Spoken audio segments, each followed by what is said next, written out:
Hello dear students, welcome to the channel #StudyWithStart2021। और जो हमने लेक्चर नंबर 1 डिस्कस किया था चैप्टर नंबर 3 का, उसमें हमने ये चीज़ मैंने कराई थी आपको। तो इस स्टेप में कुछ स्टूडेंट्स को प्रॉब्लम आ रही है कि इस चीज़ को ऐसे सॉल्व कैसे किया। तो चलिए एक वीडियो के थ्रू ही इसको देख लेते हैं, ताकि जिस और स्टूडेंट को कन्फ्यूजन हो फ्यूचर में वो भी वीडियो के थ्रू इस चीज़ को देख सके। तो देखो, हमें क्या करना है, y1x के लिए mth टर्म निकालनी है और m+1th टर्म निकालनी है। तो देखो, सबसे पहले हम ये देख लेते हैं y1x है क्या। y1x क्या है, देखो दिस इज a0 y1x। इसका मतलब ये जो ब्रैकेट के अंदर वाली टर्म है ना, ये क्या है, y1x है। क्या है ये, y1x। यानी कि इसी सीरीज का mth टर्म निकालनी है आपको और इसी सीरीज की m+1th टर्म निकालनी है। ये तो हमें पता चल गया हमें क्या करना है।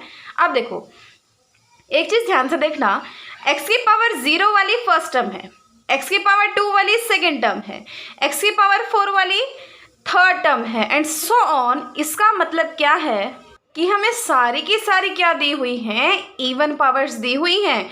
इसका मतलब ध्यान से सुनना, मैं क्या कह रही हूँ कि अगर मुझे इसकी mth टर्म निकालनी है ना, m for mango, mth term निकालनी है, तो किसकी, x की किस पावर का कोफिशिएंट निकालना पड़ेगा, x की पावर 2m का। यानी कि अगर mth टर्म निकालनी है तो x की पावर 2m का कोफिशिएंट निकालना पड़ेगा। अगर m+1th टर्म निकालनी है तो x की पावर 2m+2 का कोफिशिएंट निकालना पड़ेगा।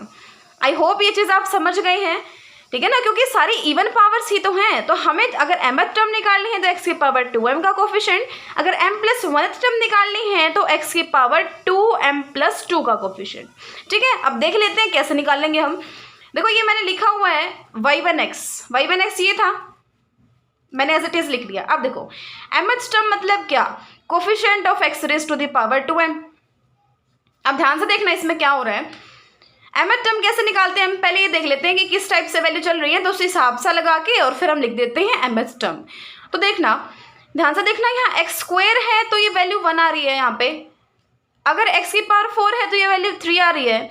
अब x की पावर 2m होगी तो ये वैल्यू क्या आएगी, एक कम, यानी कि 2m-1, तो n+2m-1।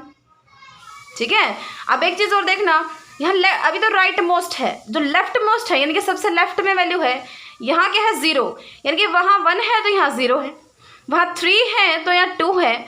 अगर आगे इसका 5 आएगा तो फिर एक कम यानी 4 आएगा, एंड सो ऑन। यानी कि यहाँ जो है ना उससे एक कम है यहाँ पे, तो यहाँ अगर 2m-1 है तो इससे एक कम यानी कि 2m-2 आएगा यहाँ पे। और साइन यहाँ पे किस चीज़ का है, माइनस का। यहाँ प्लस का है ना तो यहाँ माइनस का है, तो n- ब्रैकेट में 2m-2, तो माइनस बाहर था इसलिए प्लस हो गया, n-2m+2। ठीक है, और नीचे क्या है, अगर x2 है तो उसी का फैक्टोरियल है, x की पावर 4 है तो उसी का फैक्टोरियल है, तो 2m पावर का निकाल रहे हैं तो 2m फैक्टोरियल आ जाएगा।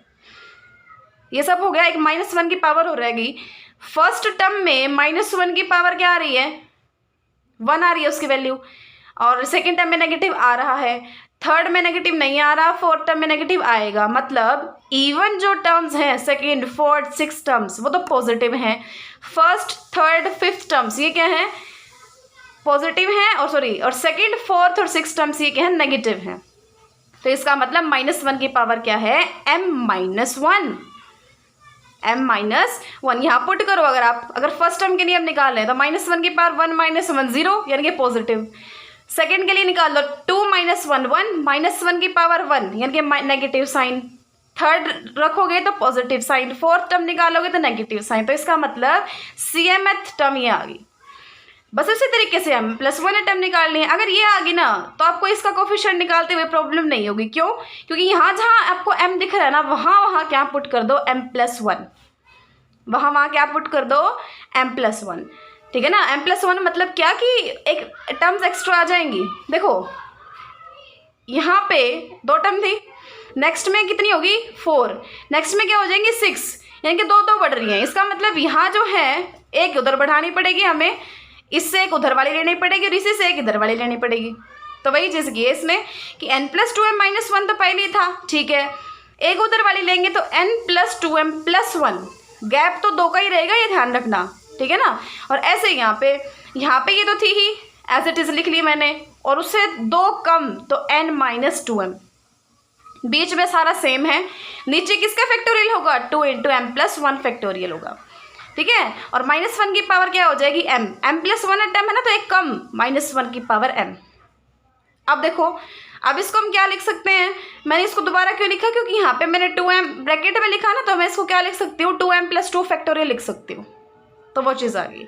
अब mth टर्म आ गई, m+1 टर्म आ गई, तो m+1 बाई इसका मॉडुलस क्या होगा, ये वैल्यू रख दी, ये वैल्यू रख दी, एज इट इज़ किया मैंने। अब देखो, ये 2 टर्म एक्स्ट्रा थी ना m+1 टर्म में, और बीच वाली सारी सेम है जो CM में थी, तो ये तो सारी कटेगी ना, तो क्या बचा, n-2m और n+2m+1, n-2m, n+2m+1, नीचे क्या बचा हुआ है यहाँ पे 2m+2 फैक्टोरियल, और ये ऊपर चला जाएगा 2m फैक्टोरियल। और माइनस साइन क्यों आया, क्योंकि यहाँ पे पावर m है और यहाँ पे पावर कितनी है, m-1, तो एक माइनस का साइन बचा हुआ है यहाँ पे, ठीक है। अब देखो -1 का साइन जो है वो बचा हुआ है, अगर आप वैसे ले रहे हो ना, मॉडुलस में ले रहे हो, तो ये वैल्यू पॉजिटिव हो जाएगी, ठीक है। मॉडुलस से बाहर ले लिया ना मैंने इसको, अब तो ये वैल्यू क्या हो जाएगी, पॉजिटिव।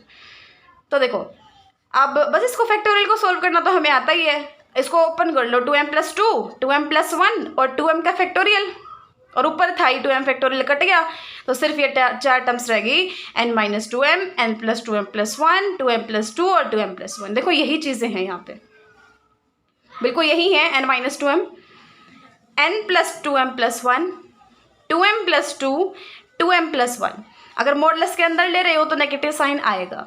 तो ये चीज़ आई होप आपको समझ आ गई, काफ़ी ब्रीफली मैंने आपको बता दिया है, और बाकी सब हम डिस्कस कर ही चुके हैं लेक्चर 1 के अंदर। सो आई होप आपका डाउट क्लियर हो गया होगा। So keep learning and thanks for watching.